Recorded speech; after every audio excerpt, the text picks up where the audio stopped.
రైతులు పంటలో పెట్టి సంపాదించడానికంటే ఆ రైతు పెట్టే పంట చుట్టూ సంపాదించే వాళ్ళైతే ఎక్కువగా ఉన్నారు. ఈ వీడియోలో దాని గురించి తెలుసుకుందాం. నేను మీ ఆదర్శ రైతుని, మీకు అందుబాటులో ఉండే రైతుని.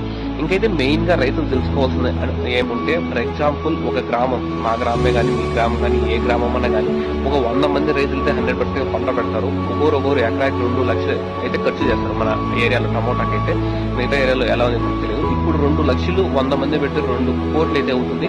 ఆ 2 కోట్ల బిజినెస్ అనేది మన ఊర్లోనే ఉంది. మీరు రైతులు గమనించాల్సింది కాబట్టి 2 కోట్ల బిజినెస్ మన ఊర్లోనే ఉంది. ఇంకా ఈ విషయానికి వస్తే, మా పంట చుట్టూ ఏముంటాయి సింపుల్ గుర్తు పెట్టుకోండి. మల్చింగ్ పేపర్ కానీ, డ్రిప్ పైపులు కానీ, ట్రాక్టర్ ఉండేదానికి కానీ, ఇలా డిఫరెంట్ గా అయితే చాలా పనులు అయితే ఉంటాయి. ఫర్టిలైజర్స్ కానీ, అలాగే స్ప్రేయింగ్లు కానీ, ఇంకా పురి కానీ, వైర్లు కానీ, ఇలాంటి రకరకాలవన్నీ ఉంటాయి.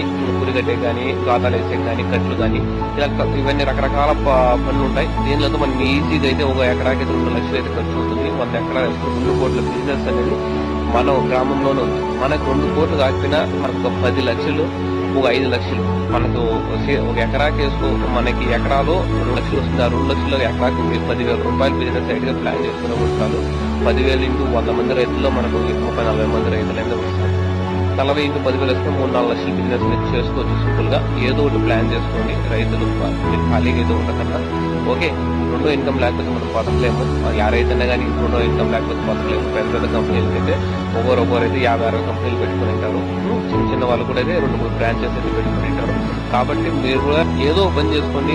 ఏదో ఒక మనకు 10,000-15,000 వచ్చేట్టుగా 2 లక్షలు మనకు 10,000-15,000 మన బిజినెస్ కిందకి యాడ్ అయ్యేట్టుగా, నేను 100 మంది కూడా చెప్పలేదు, 20-30 మంది ప్లాన్ చేసుకున్నా కూడా మనం ఇచ్చే క్వాలిటీని బట్టి అయితే ఇంకా జనాలు, కస్టమర్స్ అని కూడా మనకి మనం పెట్టే షాపుకి కానీ, మనం చేసే పనులకి అయితే కూడా ఎగబడతారు. Okay, thank you.